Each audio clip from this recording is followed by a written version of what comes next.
Tudo começou quando chamamos as estrelas, na escuridão.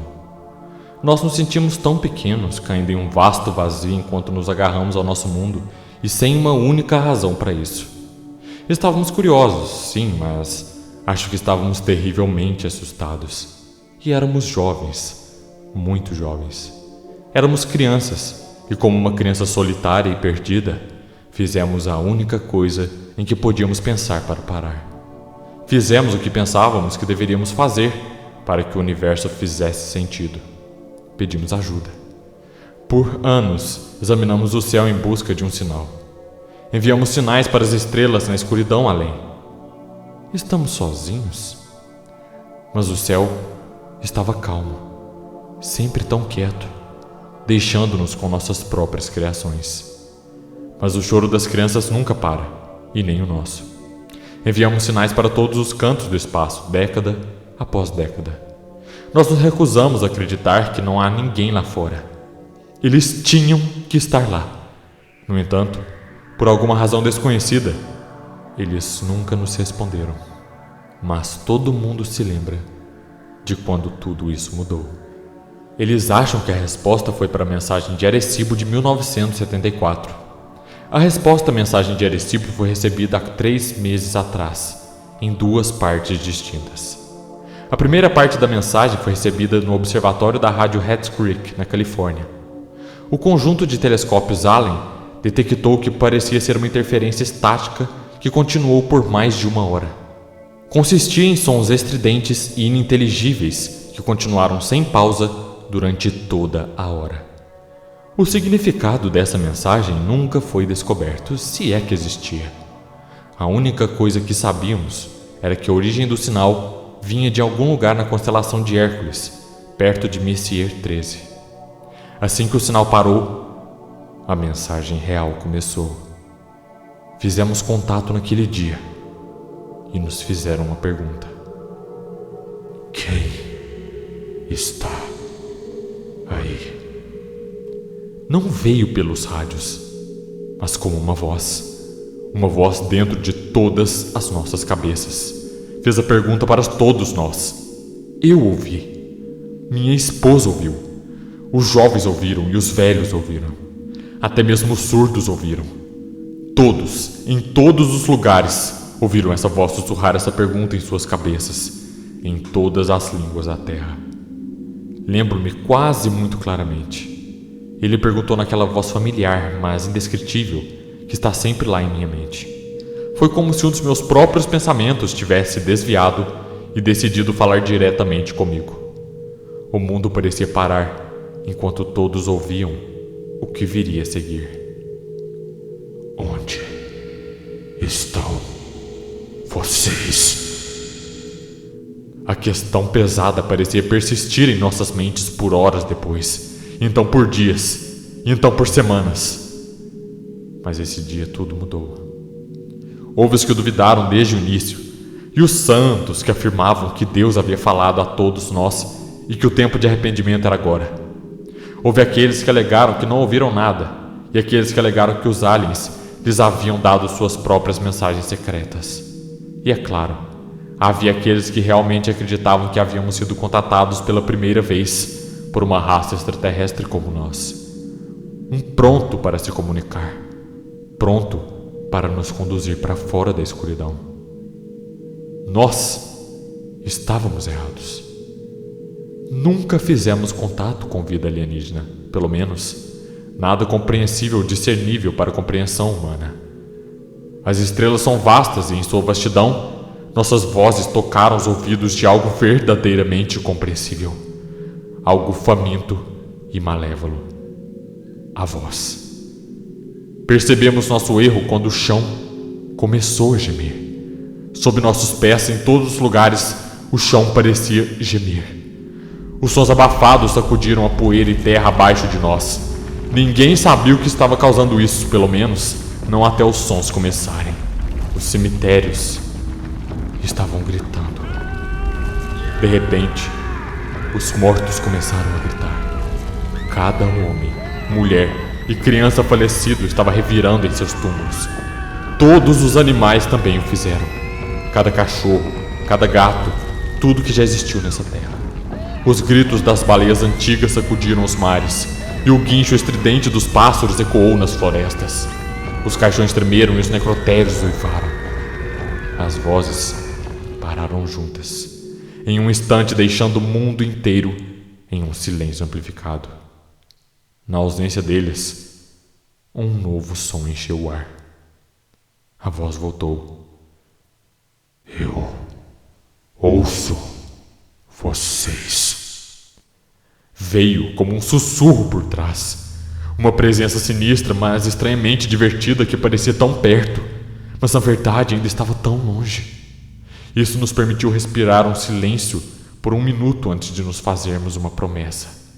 Era uma promessa que todos nós sabíamos que era verdade. Eu estou chegando. A voz se foi e o ar se encheu de gritos novamente. E dessa vez, eles eram dos vivos. Depois que a voz se foi, fomos deixados por conta própria. Milhões de pessoas entraram em pânico e com razão quando o caos tomou conta das ruas. Muitos morreriam na violência e no tiroteio daquela noite. Eles seriam conhecidos como os arrebatados em pouco tempo, e o restante de nós éramos os condenados. Só podíamos esperar. A morte aos gritos foi apenas o primeiro dos efeitos colaterais que sentíamos quando a voz se aproximou. Quanto mais perto ficava, mais sentíamos. Naquela primeira noite após a gritaria, notamos que as estrelas sangraram pela primeira vez. Uma parte do céu oeste tinha ficado preta, mais negra que a noite. Só era verdadeiramente visível por causa do anel de estrelas ao seu redor. A luz daquelas estrelas tinha ficado vermelha e pareciam sangrar pelo céu como corante alimentar caindo na água. A luz deles girou e fluiu ao redor da borda de alguma massa invisível. Eu soube então que estava olhando para o rosto da voz. Nossos cientistas afirmaram que não havia nada lá e que seus radares e varreduras sempre ficavam vazios. Seus telescópios não conseguiam ver nada além da escuridão naquela seção do espaço. No entanto, a prova estava bem diante de nós, pois a cada noite, aquele anel de escuridão ficava mais largo e mais estrelas brilhavam no céu. Nós assistimos isso acontecer.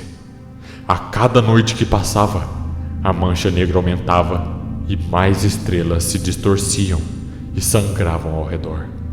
Durante o dia, um novo inferno nos saudaria. Os efeitos colaterais pioraram. O dia sempre trouxe algo novo. Tenho certeza de que a maior parte do que aconteceu permanecerá intocável e desconhecido. Os animais começaram a desaparecer. Todos eles, sem rastros ou corpos deixados para trás. Animais de estimação fugiam, alguns com certa violência. Todos eles recuaram para nunca mais serem vistos. As florestas foram deixadas abandonadas, os oceanos vazios, o ar foi deixado em silêncio. O mundo restante parecia vazio e solitário. Eles partiram como água recuando da costa, pouco antes de um tsunami vir. Um dia, cerca de 2 semanas atrás, os cientistas tentaram falar com a voz novamente. Eles esperavam talvez argumentar com a coisa. Eles contaram o que estava acontecendo em nosso mundo e fizeram perguntas. Os cientistas imploraram, mas sem sucesso. Quando questionados sobre o que estava acontecendo, a voz enviou uma resposta. Na noite seguinte, o céu se iluminou com linhas de fogo. Ficou aceso por horas, como um brasão de laranja e vermelho. Não percebemos os efeitos colaterais até o dia seguinte, quando as televisões ficaram estáticas e os telefones recusaram a funcionar. Tínhamos ficado sentados, observando, enquanto todos os satélites eram derrubados dos céus. Depois disso, os relatórios tornaram-se rumores e mais rumores. A verdade é que sanidade é coisa do passado. O ar esfriou e pesou sobre nós. A voz estava quase aqui e todos sentiram isso. Choveu por 1 semana após a queda dos satélites. A chuva era salgada e atolada em uma imundície desconhecida que tornava a grama preta. Talvez os satélites tenham rastreado algo, mas ninguém sabia ao certo. Tudo o que sabemos é que caiu das nuvens negras como carvão que encobriu o sol, como se fosse uma coisa cinza líquida. A escuridão caiu sobre nós por dias. Quando as nuvens foram embora, o céu estava vazio. Não havia nuvens, mas o céu estava baixo e cinza. Se o sol estava em algum lugar do céu, ele nunca se deu a conhecer. Até mesmo ele nos abandonou.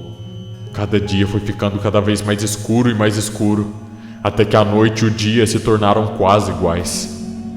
Algumas pessoas diriam mais tarde que viram coisas no escuro, criaturas com membros esguios e rostos tortos, espreitando no canto de sua visão. Eles eram criaturas altas e brancas que pareciam derretidas ou podres através de sua pele transparente. As aparições duravam apenas 1 ou 2 segundos, antes de desaparecerem sem deixar vestígios. Alguns acreditavam que este era o primeiro passo da invasão alienígena, mas o resto de nós simplesmente não sabia o que pensar. Nós apenas sabíamos que não era nada tão simples ou benigno. Devem ser alucinações, apenas mais loucura para suportar, mas em última análise, tão inofensivo quanto qualquer outra coisa. Tão inofensivo quanto os gritos dos mortos, os animais desaparecidos e o céu moribundo. As aparições aumentaram lentamente em duração e número. Acho que todos os viram pelo menos uma vez, mas não acho que uma única pessoa jamais adivinharia por que eles estavam realmente aqui. Eles nunca tocaram nem falaram com ninguém, e certamente nunca fizeram mal a ninguém. A maioria dos que viam bem os descreveram como tristes. Alguns até alegavam que as criaturas os vigiavam à noite, e outros diziam que pareciam que as criaturas estavam com pena deles. Um outro afirmou ter visto um postado no chão, as mãos cruzadas acima da cabeça. Ele disse que a criatura estava orando por nós. A oração não ajudou em nada. As igrejas e locais de culto que nos dividiram por tanto tempo falharam em trazer qualquer esperança no final. A voz permitiu que eles orassem e implorassem por um tempo, mas há poucos dias a voz encerrou tudo. Ninguém questionou como, pois neste ponto nada do que aconteceu surpreendeu mais ninguém. Mas no dia final, todos os livros de adoração queimaram. Cada última Bíblia, cada Alcorão, tudo. As pessoas correram para seus centros de fé, mas não encontraram consolo. As igrejas e templos sofreram o mesmo destino, se não pior. O povo ficou abandonado por suas maiores esperanças. Havia rumores de igrejas em todo o mundo, com paredes formadas com os corpos daqueles que buscaram refúgio. Eles foram fundidos às paredes, presos a elas como moscas em uma armadilha. Eles morreram ainda implorando por esperança, mas estavam além da ajuda de Deus. O resto de nós aprendeu a parar de implorar. Nós esperamos, e a mensagem final veio. Além do céu, ele caiu sobre nós. A voz ecoou e falou a verdade simples. Eu estou aqui. Há uma escuridão além do horizonte, do tipo que eu duvido que já tenha sido vista antes. Traz consigo os gritos de inúmeras almas e se move rapidamente. As estrelas estão morrendo agora e sei que nunca mais serão vistas. A luz está morrendo tão rápido. Eu deixo isso não como um aviso. Não, é tarde demais para isso. Em vez disso, considere essa a última realização. Costumávamos nos perguntar se estávamos ou não perdidos e sozinhos, mas nunca se estávamos ou não seguros e escondidos. O universo é infinito e nosso entendimento era significantemente mais finito. Nunca devíamos ter acenado para a escuridão. Em vez disso, Deveríamos ter nos agarrado à luz e fechado os olhos toda vez que éramos voltados para o vazio. À medida que os minutos finais se aproximam, tem uma verdade final a ser dita. Agora sei por que os céus sempre estiveram tão quietos.